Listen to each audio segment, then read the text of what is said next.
Hello and welcome to the LLG vlog. And I'm joined today by Aneeka Muneer Sarwar, the LLG president. Hello, Aneeka.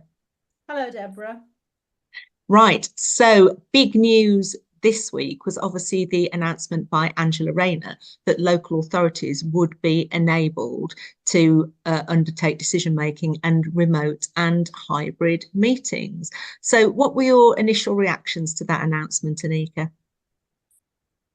I think it was excitement, and I think many across the whole local government family and sector would have felt the same in terms of a recognition that actually this is something that the sector is really lobbying for and rallying for, in terms of just modernising the current structures and the current position of council meetings.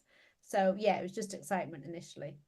Yeah, I think that's a very good place to start. And obviously, one of the differences between this consultation and the last consultation back in 2021 is that the questions are different. And one of the questions that they're asking is how much prescription would you like the government to make in regulation with respect to the delivery of remote meetings? So, do you, for example, want councillors to be able to attend 100% of meetings remotely, or should it be a specific percentage? Should councils be able to have their meetings fully remote, or should it be hybrid? Should it be a percentage of all meetings?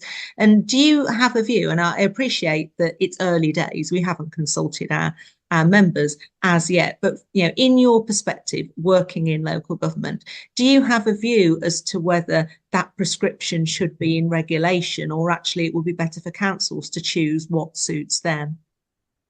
I think ultimately all local authorities, they function so differently. And we all know that, working in different authorities, whatever type of authority that is, whatever area that is, what the residents like, the district. So I think this is very much a local decision at a local level and dependent on your own local circumstances. So in terms of actually prescribing it, I think that is something that local authorities would have to address themselves. And in terms of whether or not that relates to full council meetings or the types of meetings, committee meetings, the benefit around that is always going to be the transparency aspect and the good governance approach to this, and just looking at involvement generally from the community and actually getting involved with the democratic process, whether or not that's more people putting themselves forward and removing those barriers that there are currently with the current setup, and looking at how remote working or hybrid working could facilitate and help to introduce more people and becoming councils or putting themselves forward into those positions, and actually public engagement as well alongside that. So, do you think that this move will actually improve diversity and inclusivity within councils? What I'd say at this stage is that the current setup is that there are barriers there. For example, I think on a previous consultation that the LLG did, or the previous consultation response, sorry, that the LLG did, it was recognised that there are more females who are carers, for example, and that then restricts people from not being able to go out the house and attending those meetings. You've also may have the younger generation who are balancing lots of demands and responsibilities that they have with working a 9 to 5 job. So then attending council meetings after that while they've got children at home, again, it's just another barrier. So by removing these barriers, you would hope that it does actually encourage more of the younger. And in terms of diversity, it's when it comes to, for example, the month of Ramadan, having the option to attend like a hybrid or a remote meeting just creates a different accessibility to the whole process. Mm. Well, I really like that idea of removing barriers and improving accessibility. That's really important. But it also makes local government look far more modern and actually enables them to work on the same basis that other organisations work on, which I think could well improve recruitment and retention as well. There's nothing worse than turning up in local government and then realising that you're actually still stuck in 1972 from the point of view of meetings. And I'm sure there's a number of occasions recently when it would have been really useful to have remote or hybrid meetings. And I'm thinking specifically of the community riots over the summer. And is that the sort of occasion when you think actually switching to a remote or hybrid meeting would have been very sensible? Yeah, it all comes down to safeguarding councillors and protecting that decision-making process, I think. Yeah, the riots themselves, people literally were scared to leave the house. So that's just one aspect. But it also supports the LGA campaign on debate, not hate, and actually just safeguarding councillors generally. And sometimes on occasions you'll have council meetings where there is that disruption. I mean, these are decisions that are made that impact communities, and that different opinions there that kind of ride with the political process. Yeah, it's a case of actually facilitating the meetings themselves, whether or not that's creating more of an effective meeting. So and more structured debate, so encouraging that structured debate to take place, to allowing everyone to have a voice. Whoever's in that meeting, people can have a voice, an equal level playing field in that. Well, I'm keen on exploring this with you because I know you're really keen on good governance and that governance is for all. So, do you think that actually a move to either a remote or a hybrid meeting could improve accountability and make for better decision making as well? I would hope so. I would really hope so, because once someone knows that they are being videoed, and there's that sense of actually other people can see what's happening. One, it's transparency with the public themselves. So because there's currently no requirement as such to have meetings streamed live. So there's the kind of detail around what would that actually mean if you were to introduce remote or hybrid meetings, to introducing that requirement. And then also the good governance element is just engaging more people with the process. So yeah, I would hope. So do you think you'd get more community participation if all meetings were broadcast live on the web? I think what it does is it kind of comes back down to that whole breaking down of barriers and removing the barriers that currently exist.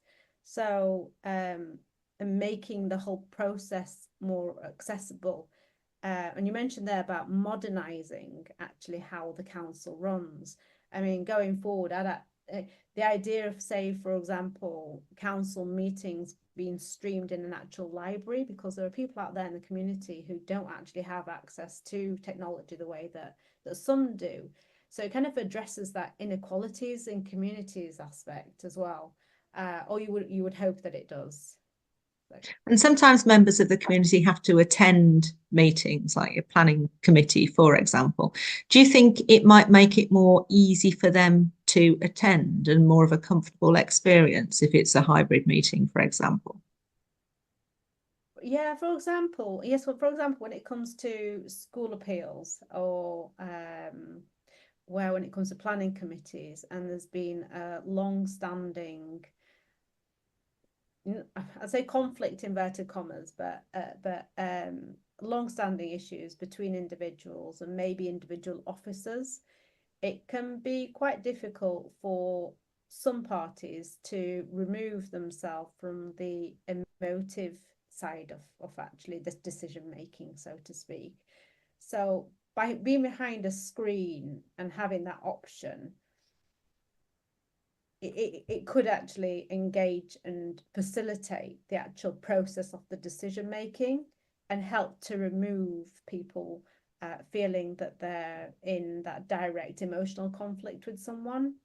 So yeah, when it came to planning committees, even school appeals, for example, parents attending the appeals, some may not actually have the skill set in order to know how to present themselves in what is quite a daunting building. It's an old school style building, but actually being in the comfort of their own home and being able to make the points that they need to make. That's ultimately what it is. It's not just about how they speak or feel themselves feeling that they're not being judged in that situation.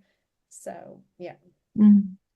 And actually chairing a meeting across multiple platforms is a skill if you've got an audience in the room and an audience online. Do you think there's an opportunity for developing some best practice in this area for local government? Yes, there would be actually. And I think you make the right point there actually. It's a skill in itself. And I think that's the detail that comes from each local authority. Yeah. So yes. So tell me about proxy voting, because that's a new question that's been asked in this consultation. Do you think that that's a good or a bad thing? How do you think our members are likely to respond on this, and what sort of range of responses do you think we might see? Proxy voting itself, I think there's two sides to the argument. On the one side, it could be seen that yes, say for example, you have a councillor who's recently had a baby and still wants to remain in the whole process. It's ensuring that person's voice is heard and that person's opinion is put forward.